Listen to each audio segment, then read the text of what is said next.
Have you ever traveled in cruise?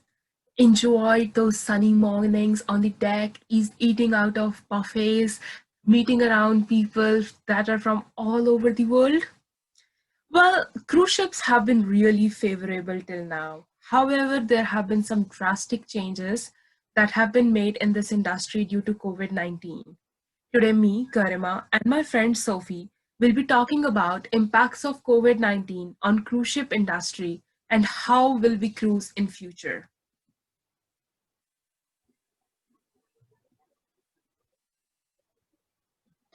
So we'll start off with an introduction. Then we're going to talk about the different outbreaks that have happened since the pandemic. Then we'll talk about the travel ban that has been placed on cruise ships and the economic impact that this has had on the tourism industry, the cruise ship industry, and different countries' economies. And then we'll talk about the new operational considerations, the public response to these outbreaks, and some other considerations that come to mind. Cruise ships are those gigantic, massive moving structures that can take you places all around the world. This industry has been really famous and well known till now. People loved cruising, watching all those natural beauties, standing in a cruise ship, enjoying other people's company, and doing so many other fun activities. However, the same cruise ships have been not liked recently due to their closed cabin spaces, lack of ventilation, close contact with people from all around the globe. All of these reasons have been very important factors in spread of COVID-19 and have brought drastic changes in the industry.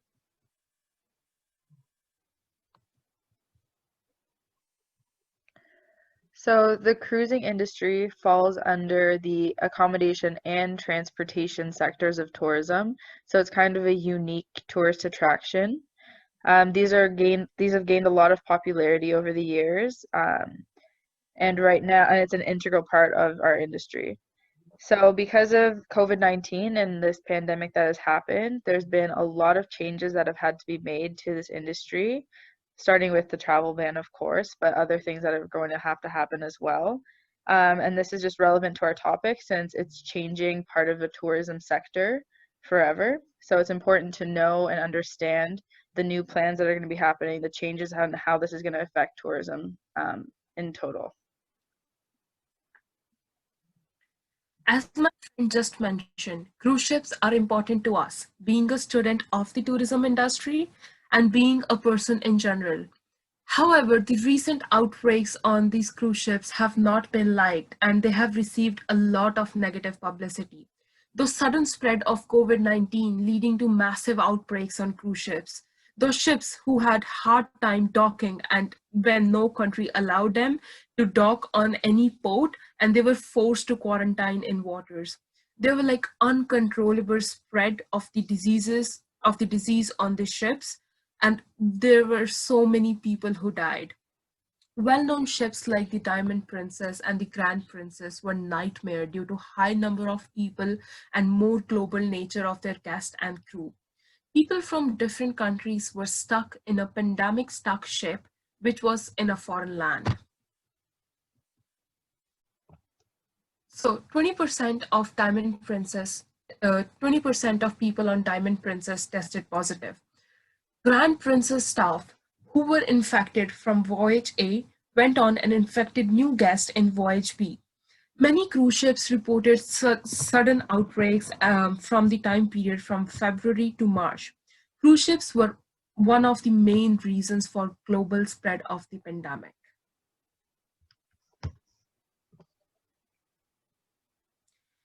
However, despite this negative publicity, there were certain contradictory tweets made by people who were stuck on the ships who informed that they were well taken care of, they were getting good services, good food, despite the tense situation.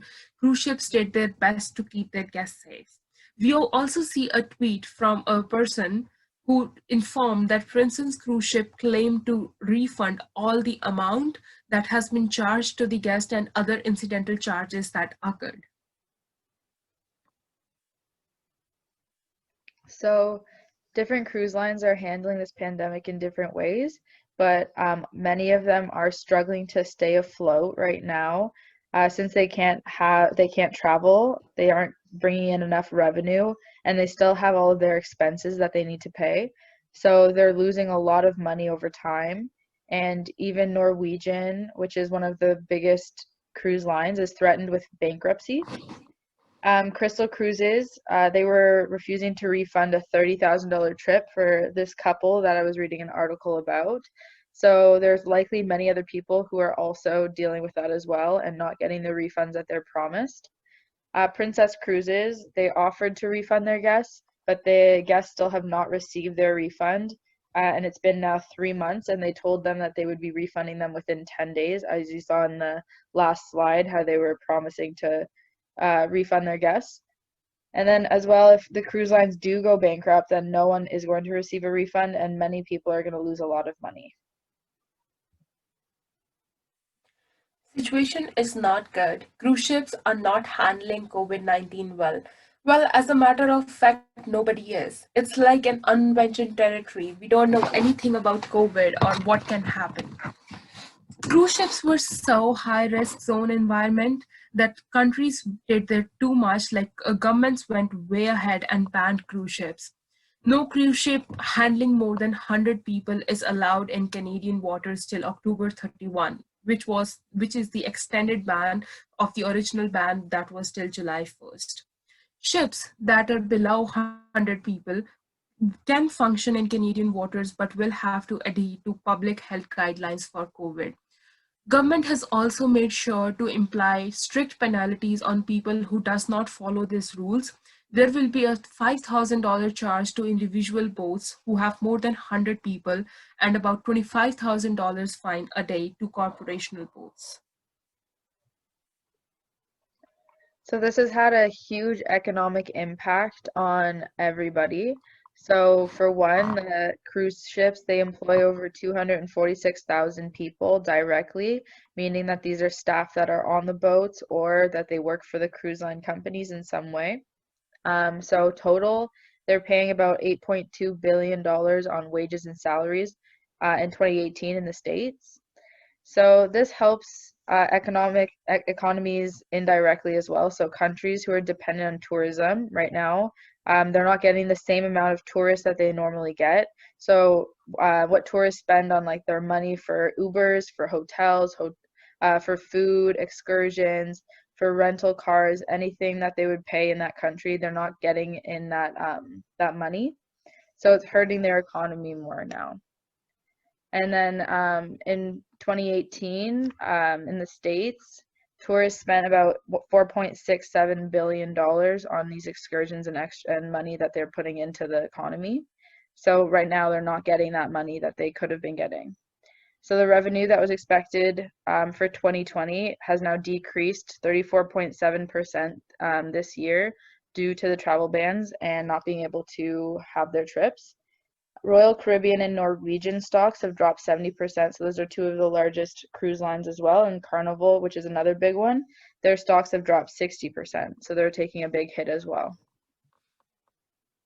As you can see on this graph, it shows the tourism industry revenues from 2019 to 2020. So originally it was forecasted to have 2020 bring in more revenue than the previous year. But now, as you can see, the new estimate is about 1/3 less than what it was meant to be.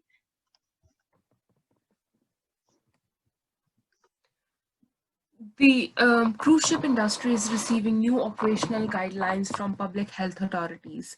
Everyone wants to have safe travels and everyone wants community to be safe, people not getting ill and dying of COVID.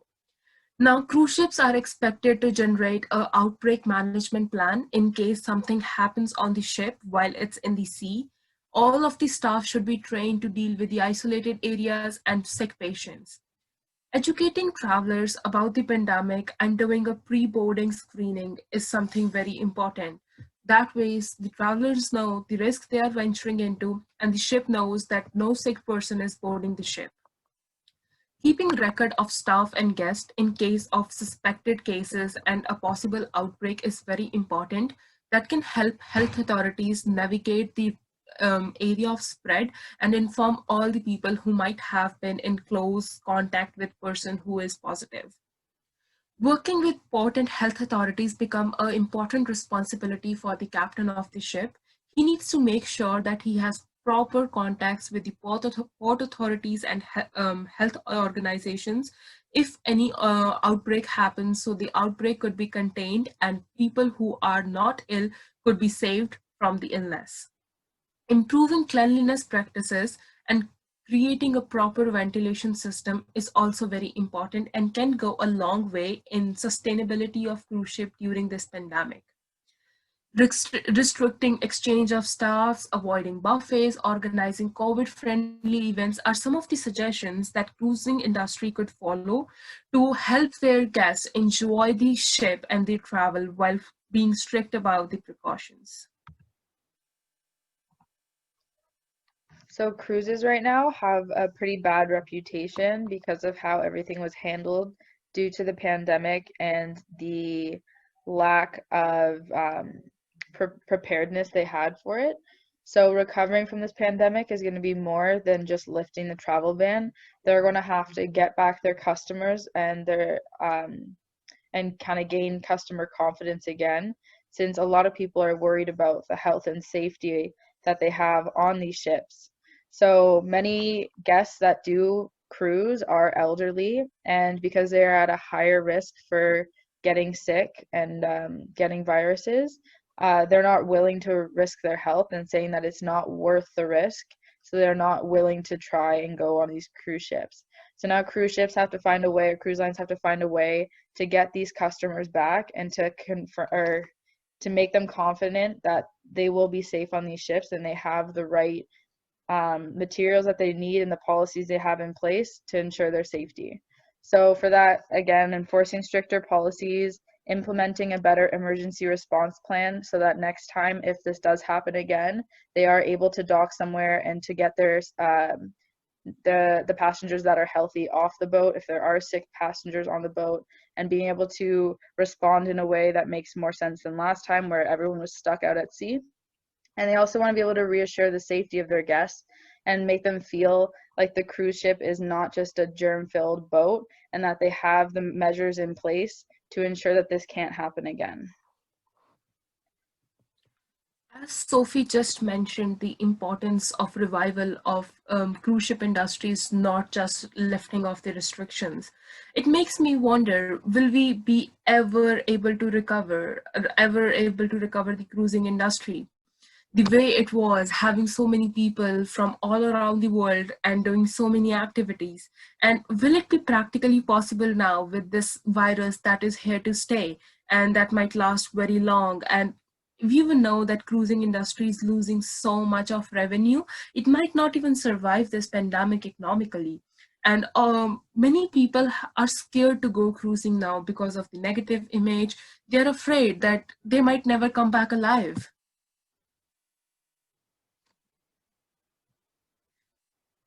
If we're talking about recovery of cruise ship, it also makes me wonder, is cruise ship actually worth recovering? Is it our friend or foe? There have been various studies describing how a cruise ship industry could be very negative for the local economy, local tourism, environment, and stuff like that. Some considered that cruise ship industry just rips local tourism apart. Everyone stays in the ship, eats in the ship, so the people who are traveling on the ship can come in a town and be in the town for all day, but they won't spend any money on food and accommodation. That is like a misuse of the town's infrastructure by the people while not investing anything in the local economy. That rips local tourism apart. There are these massive structures that are burning so much fuel while being in the sea, having those water parks, casinos, bars run while moving. It's so much pollutant for the oceans, for the environment. Because of their mobility, they have this special ability to avoid taxes. So they can come to US, they can dock in US, and they can have their travelers go around the US, but they don't have to pay any taxes to US government because they are actually a Caribbean ship. So this is a very smart move by cruise ship industry where they can avoid all kinds of taxes while still operating in an economy. A new concept has come into light that is known as degrowth for livability. How until now all of us wanted to grow more, make this world a global village where everything is accessible, you can go around and like you can be anywhere on your fingertips.